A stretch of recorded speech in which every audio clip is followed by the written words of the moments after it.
Tersebutlah seorang pemuda bernama Ladana.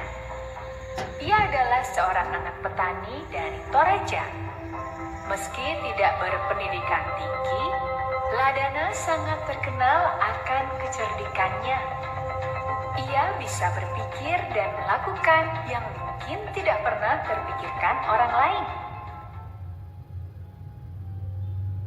Suatu hari, ia bersama temannya diundang untuk menghadiri pesta kematian adat Toraja.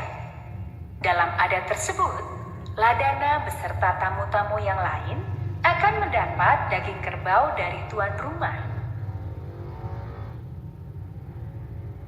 Ladana diberi bagian kaki belakang dari kerbau, sedangkan kawannya menerima hampir seluruh bagian kerbau itu kecuali bagian kaki belakang.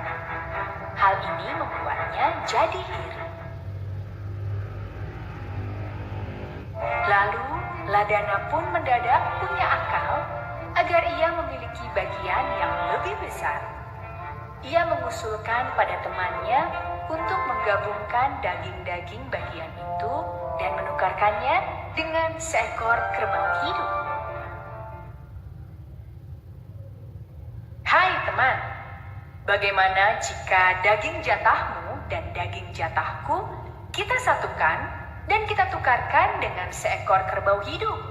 Usul Ladana. Kenapa kita harus melakukan hal itu? Tanya balik teman-temannya. Kita akan dapat keuntungan ganda, teman. Jawab Ladana bersemangat.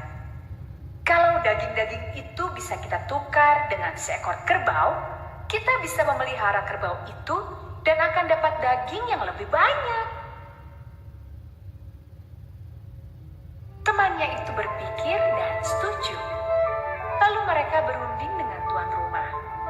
Tak lama, tuan rumah setuju usulan mereka itu dan mengganti semua daging yang diberikan dengan seekor kerbau yang akan dipelihara oleh keduanya. Seminggu setelah itu, Ladana mulai tak sabar menunggu agar kerbaunya gemuk. Ia segera mendatangi rumah temannya tempat kerbau itu dititipkan. Mari kita potong hewan ini. Aku sudah ingin makan dagingnya, katanya. Temannya menjawab, tunggulah sampai hewan itu agak gemuk. Ladana yang sudah tidak sabar itu mengusulkan satu hal lagi. Bagaimana kalau aku minta potongan bagianku saja, yaitu bagian kaki belakang? Kamu bisa memelihara hewan itu selanjutnya. Temannya itu berpikir, kalau kaki belakang kerbau itu dipotong, maka kerbau itu akan mati. Lalu kawannya membujuk Ladana agar ia mengurungkan niatnya. Ia menjanjikan Ladana untuk memberinya juga kaki depan dari kerbau itu. Seminggu setelah kedatangannya itu, Ladana kembali meminta agar bagiannya dipotong. Sekali lagi temannya membujuk. Ladana dijanjikan akan mendapat bagian badan kerbau itu, asal Ladana mau menunda keinginannya. Ladana pun pulang. Baru beberapa hari berlalu, Ladana kembali lagi ke rumah temannya itu. Lagi-lagi ia meminta agar hewan itu dipotong. Kali ini temannya itu sebal sekali.